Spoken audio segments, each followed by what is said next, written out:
안녕하세요, 이 팀장입니다. 지난 시간 의료 분야의 시사 이슈를 정리했던 것에 이어 오늘은 우주항공 교통 분야에서의 2025학년도 시사 이슈를 다루어 보도록 하겠습니다. 우주항공 분야야 매년 항상 매니아층이 존재하는 분야이고 최근에는 친환경 미래 모빌리티에 대한 관심도 높아지는 만큼 교통 모빌리티 쪽 분야를 지망하시는 학생들도 점차 늘어나고 있습니다. 따라서 오늘 콘텐츠를 활용하는 것에 더해 해당 분야의 동향에 대해 꾸준히 예의주시하시기를 추천해드리며 전기차 같은 경우 지난 회의 콘텐츠에서도 자세히 다룬 만큼 해당 콘텐츠도 함께 읽어보시면 더욱 도움이 되실 것입니다. 그러면 바로 시작해보도록 하겠습니다. 첫 번째 이슈는 전기차의 화재와 관련한 문제입니다. 지난 8월 인천 청라의 한 아파트 지하 주차장에서 전기차로부터 화재가 발생하여 전체 주차장 및 아파트에 큰 피해가 발생하였습니다. 해당 화재는 전기차의 배터리로부터 시작된 화재로 추정되며 이러한 전기차 화재 사건으로 인해 주민회의를 거쳐 전기차는 지하 주차장에 주차를 하지 못하도록 하거나 전기차 충전기의 사용을 일시적으로 제한하거나 전기차 충전기를 모두 지상으로 옮기도록 결정하는 등 전기차 자체를 두려워하는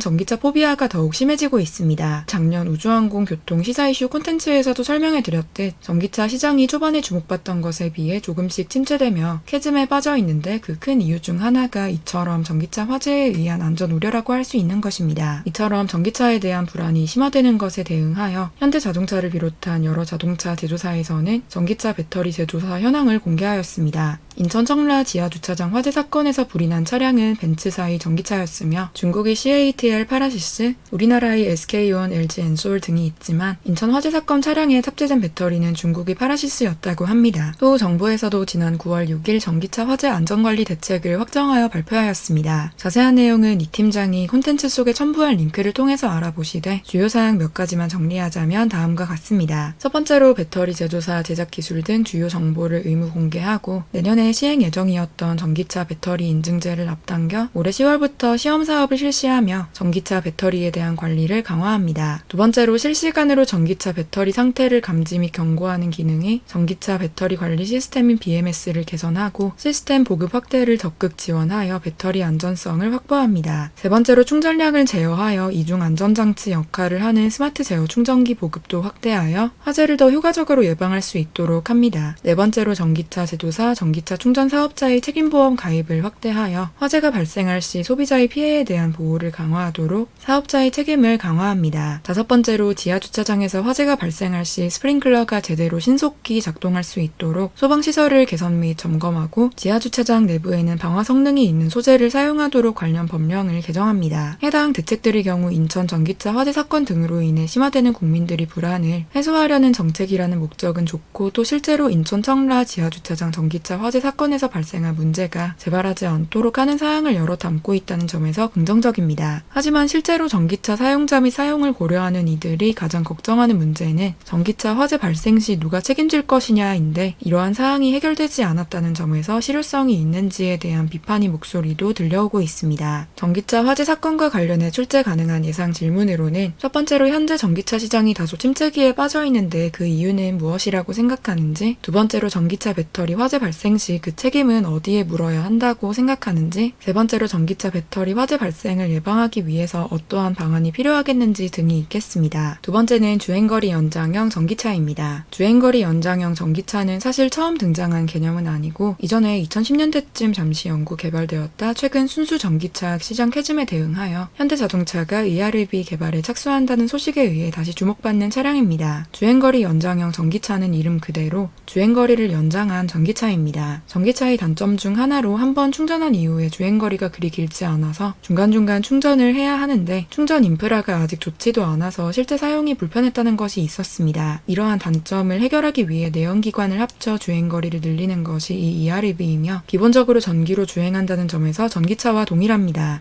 하지만 내연기관을 통해 전력을 생산하여 배터리를 충전한다는 점이 순수 전기차와 다른데 또 이 내연기관이 주행이 아니라 배터리 충전에만 관여한다는 점에서 하이브리드 차와는 다릅니다. 주행하면서 배터리를 계속 충전할 수 있으니 주행거리는 늘어나고 전기차 특유의 장점인 주행감, 가속력을 살릴 수도 있어 전기차와 내연기관차 둘 다의 장점을 살릴 수 있습니다. 다만 배터리 충전에만 관여하더라도 어쨌든 내연기관을 탑재하였으니 보조금을 받기는 어려울 수 있다는 것, 그리고 친환경성을 이유로 차량을 선택 선택하고자 하는 소비자들에게는 메리트가 없을 수 있다는 것이 숙제입니다. 주행거리 연장형 전기차와 관련해 출제 가능한 예상 질문으로는 첫 번째로 하이브리드차, EREV, 순수 전기차 간 차이점에 대해 알고 있는지, 두 번째로 현재 현대자동차에서 EREV 양산 계획을 발표하였는데 이 EREV 자동차란 무엇인지, 세 번째로 EREV 한계점에 대해 알고 있는지, 네 번째로 최근 순수 전기차 시장이 캐즘에 빠져 있는데 자동차 업계에서 이를 극복할 만한 발전 전략에는 무엇이 있겠는지 등이 있겠습니다. 세 번째는 보잉에서 개발한 유인 우주선인 스타라이너의 결함과 관련한 문제입니다. 스타라이너는 지난 6월 승무원 2명을 싣고 국제우주정거장과 성공적으로 도킹하였습니다. 하지만 7일로 예정되어 있던 작업 기간은 점차 미루어져 스타라이너에 탑승한 승무원들은 3달 이상 우주에 체류하고 있으며 내년까지는 우주에 계속 머물러야 할 것이라는 전망입니다. 사실 스타라이너는 첫 무인 시험 비행 때도 소프트웨어 문제를 겪었고, 지난 5월에는 아틀라스 V 로켓이 밸브 문제를, 그 다음으로는 우주선 서비스 모듈에서의 헬륨 노출 문제를, 6월에는 갑작스러운 카운트다운 중단 문제 등등 자잘한 문제를 겪어오고 있었습니다. 아무래도 인간을 수송하는 유인 우주선이다 보니 이러한 문제에 대한 확실한 분석이 필요했고, 그래서 점차 승무원들이 귀환도 늦어지다가 결국에는 지난 8월 스타라이너를 무인으로 귀환하기로 결정하여 9월 6일 스타라이너는 귀환을 하였습니다. 우주에 머무르고 있는 두 우주인은 스페이스X의 크루드래곤을 통해 2025년 2월 귀환할 예정에 있고요. 보잉의 스타라이너는 스페이스X의 크루드래곤과 함께 나사의 유인 우주비행을 돕는 두 주요 우주선 중 하나로, 보잉과 스페이스X는 경쟁 구도에 있다고 할 수 있는데 이로 인해 보잉 측에서는 이미지에 꽤 타격을 입었다고 할 수 있습니다. 스타라이너와 크루드래곤의 차이점에 대해서도 간단히 짚어보자면, 스타라이너는 육상 착륙, 크루드래곤은 수상 착륙을 하는 우주선입니다. 또 크루드래곤은 자사인 스페이스X에서 개발한 재사용이 가능한 팰컨9 로켓을 활용하는 반면, 스타라이너는 재사용이 불가한 일회용 발사체인 아틀라스5에 탑재되어 있다는 점이 되겠습니다. 보잉사의 스타라이너와 같은 유인 우주선과 관련해 출제 가능한 예상 질문으로는 첫 번째로 유인 우주선의 구조에 대해 알고 있는지, 두 번째로 ISS로 우주비행사를 수송하는 두 우주선인 크루드래곤과 스타라이너의 차이점에 대해 알고 있는지, 세 번째로는 유인 우주 탐사의 역사에 대해서 알고 있는지 등이 있겠습니다. 그러면 오늘 이 우주항공 교통 이슈는 여기까지 다루도록 하고, 2025학년도 면접을 준비하시는 여러분께서 오늘 이 콘텐츠를 능동적으로 활용하시기를 바라겠습니다. 감사합니다.